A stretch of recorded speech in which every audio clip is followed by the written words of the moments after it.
The people that love this game kind of go bonkers when they're like, oh, I can't wait to, oh, when is this going to be done, and when can I buy this, and how much is it going to cost? My name is Michael Conelly. I'm the creative director of Blackthorn Media and the founder of the company. The project that we kicked off with is Dragonflight. All right, so now we're going to start you. That's awesome. When we were first building this game, we built it as an iPad game. And Oculus had put out a dev kit, which Michael Conelly had acquired. I'd say our flight controller is working. And I said, you know, what we really need to do is be riding around on the back of this dragon. He grabbed the dev kit, threw it into the game, and with about 30 minutes of work, had an Oculus version. So you've built this virtual environment, you've built this really cool dragon, and that's great, it's satisfying. Something incredibly transformative about sitting on the back of that dragon. If you look at the dragon model that we've put into this game, and you look at the texture quality that's in this game, even just with our quick pass, so we haven't put a fraction of the quality we would typically put into a film, but we're going to go there. And it's even better when you throw on the Oculus headset, because we put you right on the back of this guy. Yeah, I keep forgetting I can look around and stuff. You're looking down at the ground and you're breathing fire on trees, and you look to your left and there's this big dragon wing flapping up and down, and you know, you look behind you and the dragon's tail is kind of doing this as you're flying through space.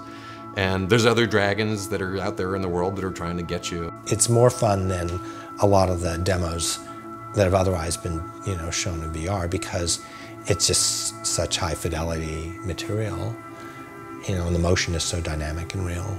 When I came over here and I put the goggles on, I was like, what the hell? What are we doing, you know? So I say, look, man, I got no problem, you know, doing some animation on this. This is what you need. And it's so cool that I wouldn't mind even being an investor, because that's how much I believed in what he was showing me. We realized very quickly that with a very small team that we could rival some of those AAA productions with the expertise that we were bringing in from visual effects. So Blackthorn Media is a company that I started back in November in the aftermath of the bankruptcy of Rhythm and Hues. You could see the writing on the wall as the industry just pressed in on it more and more. After 26 years in the business and some pretty heavy-duty tectonic changes in the way the visual effects industry worked, unfortunately, the company ran out of money at the wrong time. As the industry crumbled, we kept talking more and more about what is life after this industry going to look like. It was just a crushing, difficult time, and you know, there we were winning the Academy Award for visual effects at the same time that the company was hitting an iceberg. So you're celebrating one day and all of your friends are getting laid off the next. When the rug was yanked out from underneath us, we had such experience at being so efficient to produce the quality that we produce that was directly translatable into this game. I need to underline, there is so much work left to do on this thing. The game as it stands right now doesn't represent what we're capable of.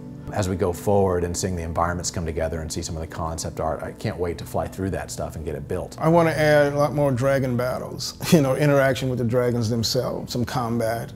I'm looking forward to expanding this from iPad to consoles to PCs and then into virtual reality, because it's an experience that I haven't seen in any demos yet that really draw you in this way. In the past, VR has been, frankly, very disappointing to me. For many, many years, we have been promised that VR was like around the corner and it was going to be fantastic and it was going to change everything. You know, it kind of reminds me of the video phones back in the 60s, 70s, and 80s. They used to talk about how those were around the corner and how long did that take. These days, you know, you get this $350 thing, you put it on your head, and it's just this incredible immersive experience. And this is step one.